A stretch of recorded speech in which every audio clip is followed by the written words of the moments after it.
I was 13, I was friends with this girl, and we were in Southern California at the time, and we had all these great conversations. Like, we were just starting to really talk about things that were important. And we wrote this pamphlet called Birth of a Rebel. And my father mimeographed it at his work at the university down there. And we took the copies and distributed them all over school. I think I was in 7th grade, 8th grade. And I was a little bit picked on because what it was a pamphlet about religion. And it was a pamphlet about why you shouldn't just accept your parents' religious beliefs, and you should think freely and independently, and how there might not be a God, and that was 1965. That was a pretty weird thing to do in 1965. And I remember that we got in trouble, and we'd handed out maybe 200 copies, and everybody was like, really, they're cool. I still have a copy of it, And it was very radical, and my father had encouraged that radical thing, of course, by running them off for me. He thought of me as a future radical, political person. And the principal made us go to each classroom and ask for them back. So I remember going with her and having to announce, if you have any of the pamphlets that we handed out earlier, we need to collect them back. Of course, nobody wanted to give them back after the end of the day, tucking them away. But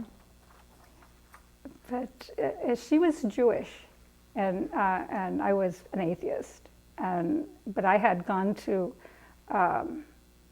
the church and sang in a choir, but I just didn't really buy into any of it when I was a kid. So anyway, we got suspended for that. We got suspended for, I think it was 2 days, and my dad was sort of proud of the whole thing, and my mom was like, not happy.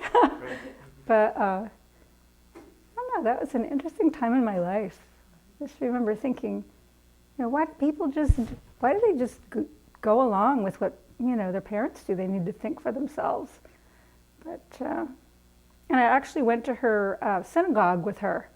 And I remember sitting in a circle, and they invited divergent views, which shocked me. It wasn't like a church where they had their thing and you had to believe that way. They didn't want to hear about you and we just talked to this circle of probably people our age about how we didn't believe in a God.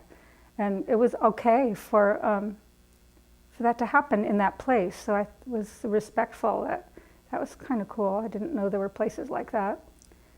And so we were just really like super intellectual people.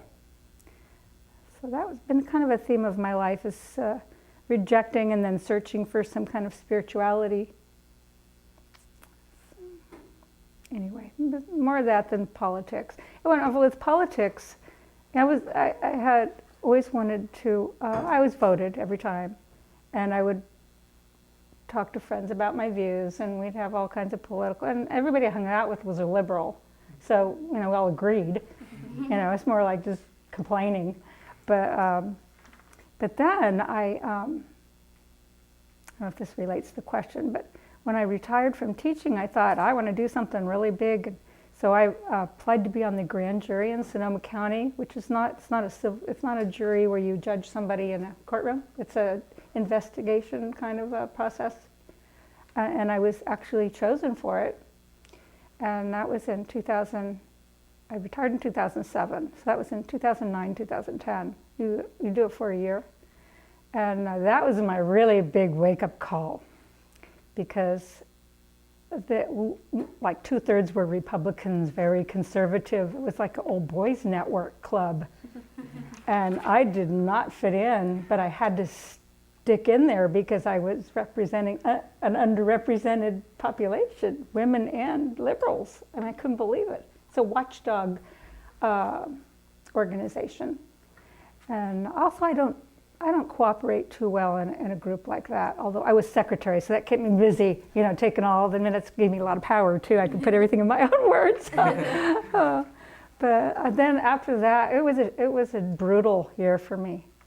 We came out with a report that actually was made a suggestion that we do a report on the improvement in school food. And we actually, a little group of us came up and ate at Cloverdale High School. I don't know if a few people noticed me and waved, but we ate your lunch. And Cloverdale was one of the more progressive schools in that the kids had a lot of say in what the food was. And we thought that was very cool. It was one of the few schools that actually had metal utensils to eat with. A lot of the schools have these crummy little plastic forks you can just break. I mean, they're just awful. We had real plates, it was really different here. It allowed me to go and see a lot of schools around the county. So, and that way it was useful to me. But I knew I just was, before that I thought maybe I'll run for school board, and I have a feeling I probably would have been elected because I'm well known in town. After that I thought, no, politics are not for me. I just can't play that game at all. So I'm really now, I'll vote and I keep up on the news, but I'm definitely, it's just too much of a power thing. Power corrupts, it really does. So that's my answer. Hi, my name's Brenda Ramirez. Hello, my name's Jose Torres. Hi, my name is Monica Rojas.